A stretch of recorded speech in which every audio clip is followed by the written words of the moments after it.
Efficient cutting without a sharp edge. The improved safety of rounded Phaco needles. Steve Dewey, Colorado Springs, Colorado. With co-authors Liliana Werner and Nick Mamelis from the John A. Moran Eye Center, Salt Lake City, Utah. Safety. Your patient's greatest concern when faced with cataract surgery or considering refractive lens exchange. Imagine a simple, innovative change to the design of the phacoemulsification needle that will allow contact or even aspiration of the delicate iris or capsule without damage. Imagine that this innovative design change can even allow the application of ultrasound power to the capsule without causing it to rupture. What exactly is this difference? How can this needle change everything, and yet to use it require no change at all? The Dewey Radius Tip, a needle design I have created with no sharp edges. Manufactured by MST, the meticulous rounding makes it safer to the iris and the capsule, and yet it still very effectively cuts using cavitation.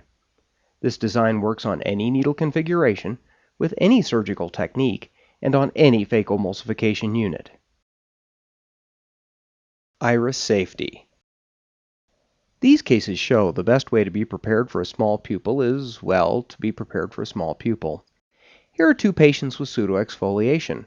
One just happens to be on Flomax, and of course, that's the one that dilated well in the beginning. In the upper left-hand corner, we see an incidental iris grab early in a divide and conquer case, damaging the sphincter.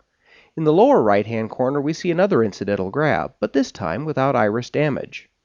Once the sphincter is damaged, it seems to have a tendency to find the lumen of the phaco needle again. At the end of the case, the sharp-edged needle has damaged the iris permanently, yet even with the application of ultrasound, the radius tip has left this tissue functionally and cosmetically intact. Cutting efficiency. Rounding the tip to improve the safety of the needle does not sacrifice its performance. Looking at the power utilization for 2+ nuclei on a scale of 4 and a horizontal chop technique, the EPT is similar between the two needle configurations. Removing the nucleus is just as efficient.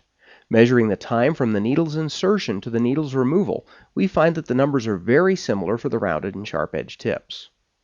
Reviewing the EPT for the denser 3+ on a 4+ scale nuclei and a horizontal chop, we see that the rounded and sharp tips are very similar in their ultrasound use, with a considerable improvement in performance with an improvement in technology. Needle time again shows that rounding a needle's edges does not decrease its efficiency in removing even a dense cataract. With more than 18 months of clinical experience, it was time to take the testing of the Dewey Radius tip to the next level. At the University of Utah's Moran Eye Center, we tested the tip with all 3 major phacoemulsification platforms. Our goal was to see exactly how a rounded tip can interact with the posterior capsule in as realistic a cadaverized simulation as possible. We used a 20-gauge straight needle with a 30-degree bevel for all testing. The first level of testing was fairly straightforward. We simply occluded the lumen of the needle with the posterior capsule and drove the vacuum first to 200 mm, then 400 mm mercury vacuum. All eyes that were available for this level of testing passed without any evidence of damage to either the capsule or the zonules. We were able to conclude that without a sharp edge, the capsule can withstand high levels of vacuum. But the big question remained: can the capsule withstand ultrasound? In answering this question, we were delighted with the very first specimen. We had to remove the cornea and prolapse the posterior capsule slightly forward, but we were able here to polish the capsule at 80% power and 20 mm mercury vacuum. When trying to go to the 90% power level, we found we ran into a small difficulty. The posterior capsule finally ruptured. Not entirely surprising, given that we were touching it with an active ultrasound needle. What was more interesting was that in review, this capsule had already been through 38 seconds of phaco time. Rather astonishing considering the long-held tenet that ultrasound alone would rupture the posterior capsule. With the 7th eye, we ran into the same problem we would expect if we had used a sharp needle. While stroking the capsule with the side of the needle, the capsule ruptured at only 15% power. The culprit? A simple burr created by the mishandling of this phaco tip. The bird phaco needle aside, the results obtained on 11 of the 12 study eyes were nothing short of incredible. With each test, we grew more amazed as to how much ultrasound energy the posterior capsule could tolerate prior to rupturing. This was a pilot study, and in this example we see the fourth eye we had the opportunity to work with. We were not paying complete attention to the delivery of energy through each individual phaco needle, and by the time this capsule broke while polishing at 40% power, we had already delivered 2 minutes and 17 seconds of ultrasound time with this phaco tip. The rupture created was round, with a flap, and was easily converted to a circular capsulotomy. Here, on our eighth eye, we are polishing the posterior capsule at 60% power with 20 millimeters mercury vacuum. Without resetting this machine between test eyes, the EPT delivered to this capsule is actually approaching 16 seconds. I hold the tip of the needle stationary against the posterior capsule, applying 10% power. This capsule withstood this for 7 seconds prior to rupturing. Again, as we had seen before, the capsular opening was round with a flap, and by grasping the flap and tearing in a circular fashion, I was able to complete the posterior capsulorhexis. The two openings are nearly concentrically overlapping, and this capsule was easily capable of supporting a posterior chamber lens implant.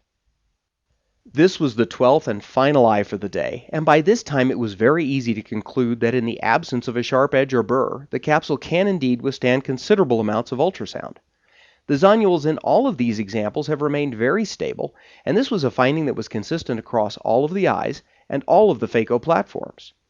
Resetting the phaco time before this case, we observed that this capsule performed particularly well, absorbing 37 seconds of estimated phaco time before it finally ruptured at 40% power and 100 millimeters mercury vacuum.